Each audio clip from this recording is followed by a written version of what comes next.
तो बच्चा पार्टी, आज हम बात करने वाले हैं समाधान सीरीज के वेक्टर चैप्टर में पैरेलल वेक्टर्स, यानी कि जब दो वेक्टर बिल्कुल पैरेलली चलने लगे तब क्या क्या कंडीशन होती है और किन किन चीजों का यूज होता है। तो भाई साहब चीज तो बड़ी गजब की है, ये बहुत ही गजब की है। देख लीजिए, this is what we are talking about parallel vectors. चलिए, तो बिना देरी किए हुए ये रहा क्वेश्चन आपके सामने। आजा भाई, ये रहा क्वेश्चन। तो इसको करने से पहले मैं आपको कुछ एक बातें बताना चाहता हूं, उन पर थोड़ा सा फोकस कर लीजिएगा, आपके काम आ जाएंगी। क्या है वो बातें, मैंने यहीं पे बताता हूं। 4 पैरेलल वेक्टर, कॉन्सेप्ट सिखा दे रहा हूं आपको। Concept 4 parallel vector.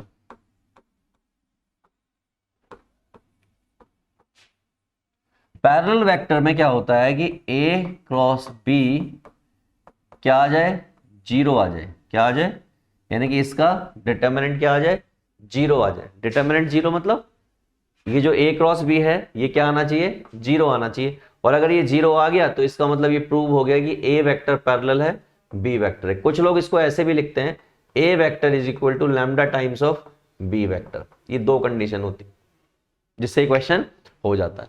अब ये सामने क्वेश्चन पड़ा हुआ है, हमें प्रूव करना है कि find the value of P for which this vector is parallel. तो ये क्या है, 0 वेक्टर है actually. This is what 0 vector. चलो करते हैं, फिर अपन किस इंतजार में है, करते हैं। तो हमने निकालना है A क्रॉस B।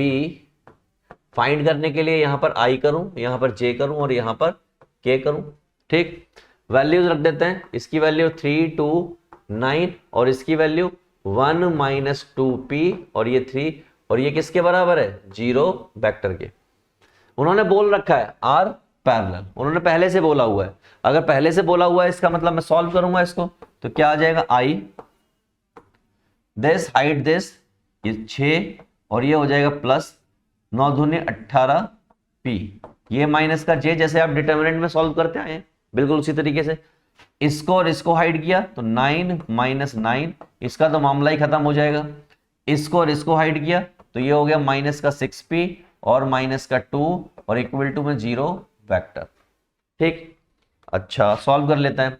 तो ये आपका 6 प्लस 18PI, ये आपका 0J और ये आपका हो गया माइनस का 6P माइनस 2K और ये बराबर है 0I 0J और 0K के, क्योंकि उधर 0 वेक्टर है। 0 वेक्टर मतलब 0I 0J 0K। भाई साहब दो वेक्टर आपको क्या दिख रहे हैं, इक्वल में बैठे हुए दिख रहे हैं। This vector is equal to this vector. और हमने इक्वल वेक्टर का टॉपिक पढ़ा है, उसमें क्या होता है, कॉरस्पॉन्डिंग एलिमेंट्स का कंपैरिजन होता है। यानी कि 6 plus 18P must be equal to 0। ये तो कुछ है नहीं, तो बात ही खत्म हो गई। Minus 6P minus 2 equal to again 0, right. अच्छा, P इक्वल टू कितना हो जाएगा, P इक्वल टू भाई साहब ये हो जाएगा 1/3।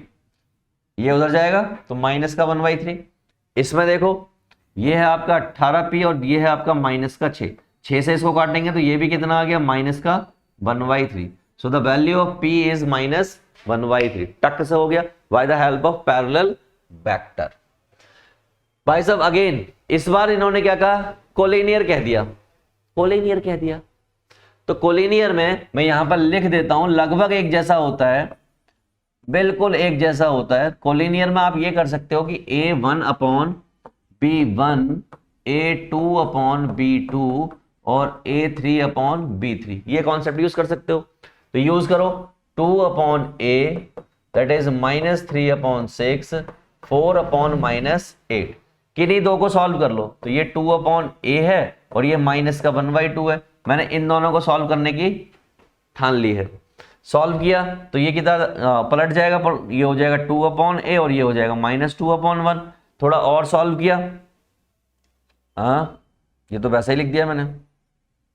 ये हो जाएगा A अपॉन में 2, ये कूद के उधर जाएगा तो A इक्वल टू कितना आ गया, माइनस का 4। तो कोलिनियर दे रखा है तो A की वैल्यू ऐसे निकालनी है। तो आपको मैंने पैरेलल और कोलिनियर दोनों की कंडीशन बता दी, किस तरीके से डील करनी होती है, किस तरीके से हमें फोड़नी होती है। अब हम चलेंगे अगले टॉपिक पर जिसमें हम बात करेंगे परपेंडिकुलर वेक्टर्स की। उसके लिए पूरी तरीके से हो जाओ तैयार। जितना भी छुटकू पुटकू हमने अब तक पढ़ा है सबको टिप्स पर ले आओ। टिप्स पर लाने का टाइम हो गया है और हम फोड़ेंगे परपेंडिकुलर वेक्टर को आने वाले टाइम, राइट। चलिए फिलहाल के लिए ऑल द बेस्ट।